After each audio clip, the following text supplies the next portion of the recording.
Muli ngang dinipensahan itong si Senator Robin Padilla, itong si Pastor Apollo Kibuloy sa naganap na press briefing kani-kanina lang dyan sa Senado. Matatandaan natin na binabatikos na itong si Senador Robin Padilla ng mga netizens dahil nga sa pagtatanggol o pagbibigay pabor dito kay Pastor Apollo Kibuloy. Binabanggit naman itong si Senator Robin Padilla na karapatan daw niya yon bilang isang demokrasyang bansa. Totoo naman yon, Senador. Kaya lang senator ka eh. Waive yung mga karapatan na yan. Dapat pag senador ka, wala kang kinikilingan. Pantay-pantay dapat. Pakinggan mo yung side ng akusado, at pakinggan mo rin yung side ng mga biktima. Kasi meron mga biktima ditong nag-aakusa laban nga dito kay Pastor Kibuloy. Parang tinitingnan mo lang si Pastor Kibuloy. Hindi mo tinitingnan yung mga biktima. Ako nga nung nasa serbisyo pa ako bilang isang alagad ng batas ay waive yung mga karapatan ko. For example, napatay yung kriminal, human rights yun. Pero kapag yung pulis ang napatay, all rights lang yun. Kasi nasa side ka ng government eh. Wala kang karapatang magreklamo. Ang tinitingnan mo dyan ay yung kapakanan ng mga tao, kapakanan ng mga mamamayan. Kasi nasa gobyerno ka, nagsiservisyo ka sa gobyerno. At nabanggit din itong si Senador Robin Padilla na 5 na ang pipirma para mag-object dito sa contempt na na-cite laban kay Pastor Apollo Kibuloy. Nangangalap pa raw siya ng 3 para maging 8. Ayon kasi sa Senate ruling, kailangang 8 ang senador na pipirma para mag-object para mabaligtad ang ruling ng Senado at hindi matuloy ang pag-contempt dito kay Pastor Apollo Kibuloy. Kasi pag magkagayon, pag natuloy itong contempt ni Pastor Apollo Kibuloy, issue nito ng warrant of arrest at huhulihin ito at ikukulong dito sa Senado. At pinangalanan nga nitong si Senador Robin Padilla, yung mga kasamahan niyang senador na pipirma sa pag-object ng contempt ni Pastor Apollo Kibuloy. Ito raw si Cynthia Villar, Senador JB Ejercito, Senador Bongo, at ito ngang si Senador Amy Marcos. Sa ngayon daw ay nangungumbinsi pa siya ng 3 kasamaang senador para mabuo ang 8. Panoorin natin yung press briefing nitong si Senador Robin Padilla na ginanap kanina lang dyan sa Senado. Assalamualaikum warahmatullahi wabarakatuh. Magandang hapon po, mga mahal naming kasama. Sir, pwede na magtanong or may statement po? Wala po. Pwede hihingi lang po ng update kung ilang signatures na po yung para mag-object dun sa pagpapakontempt kay Apollo Kibuloy? Sa ngayon, nakakalima.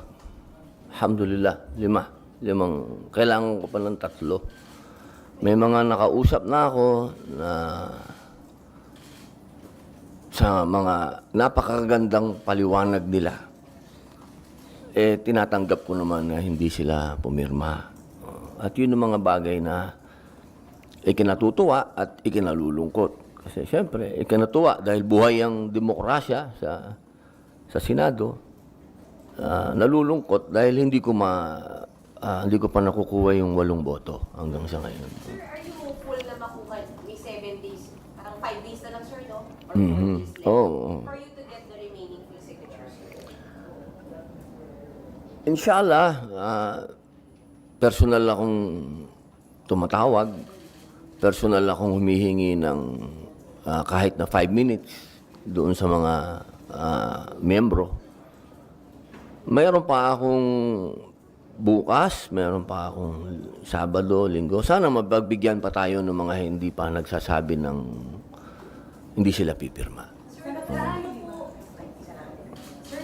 po kahalaga sa inyo na mabuo yung 8 signatures para hindi pa contempt si Kibuloy? Napakalaking bahagi ito para sa akin. Una, sa usapin ng demokrasya. Kasi talagang ang inyong mga senador ay lalo na ako, no? Kung mapapansin nyo kapag yung paggalang na ibinibigay ko sa kapwa senador masyadong mataas sa akin yun, yung ganong klaseng ano. Kasi democracy tayo eh. Katulad nitong kay Ma'am Senator Risa Ontiveros, sa malalim na pagpupugay at paghingi ng paumanhin sa kanya, ako talaga nakikiusap lagi sa kanya at humihingi ng paumanhin kung ako'y sumasalungat. Hindi sa kadahilanan na gusto ko siyang sagasaan o ano, kung hindi yun ang pangalan ng demokrasya dito sa Senado.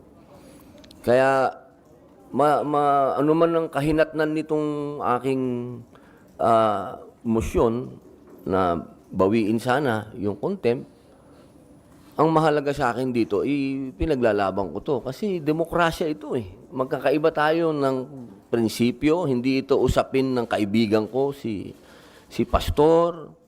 Hindi yon. Walang ganong klaseng hiwalay yon. Ang aking paniniwala dito, ito ay nasa DOJ na. Hindi naman siguro kalabisan kung hingin natin sa ating mga kasama na wag nang dalawang sangay ng gobyerno pa ang gagawa ng investigasyon. Merong judiciary, meron pang House, meron pang Senate. Parang sa resources ng gobyerno, parang doon na sa isang parang masyadong magastos ba sa aking palagay. Pangalawang punto, in aid of legislation, pagka inisip ko, kapag ito ay pinag-usapan natin ng palalimin ng umaabot sa iskandalo, parang para sa akin, malinaw na, ba to? Parang sa konstitusyon natin, meron talagang paghihiwalay ng Estado at religion. Dito, sa nakikita ko, pagka nagpatuloy sa ganitong proseso, parang sinasaklawan na ba natin, makakaroon ba tayo ng mga panukala na sasagasaan natin ang religion? Kasi ang papunta na to hindi na, wala na kay pastor yung, napupunta na doon sa buong organisasyon, sa buong religion nila. Para sa akin, total, andyan ang judiciary, sila talaga ang pwedeng magsagawa ng investigasyon, sila talaga ang pwedeng magbigay ng parusa. Siguro, pagkatapos nilang magdesisyon at kung ano ang ilabas ng judiciary, yun ang kunin namin sa legislative at doon kami, in aid of legislation, gumawa ng batas. Pero siguro sa pagkakataong ito, pinakamainam dito. Para sa aking paniwala, inuulit ko po, nirirespeto ko, ginagalang ko, para sa akin, karapatan ni Senator Risa Ontiveros na ilaban ito. Ako din po ay may opinion. At yan ang opinion ko. Nandyan na yan sa DOJ, iwan na natin sa kanila.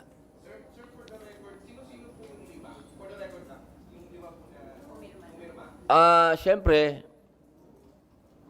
sayang nga dahil ang kailangan pumirma dyan, mga miyembro.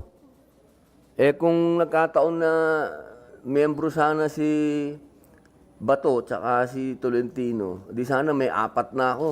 Ngayon, dadalawa kami ni Senator Go na PDP laban, si Ma'am Tita Mama Bear, Cynthia Villar, 3, si Ma'am Gabriela Silang Marcos, pang-4, at si Super Rider, Senator JB Ejercito. 5 kami. Kulang pa kami ng 3, boss. Tulungan mo naman ako.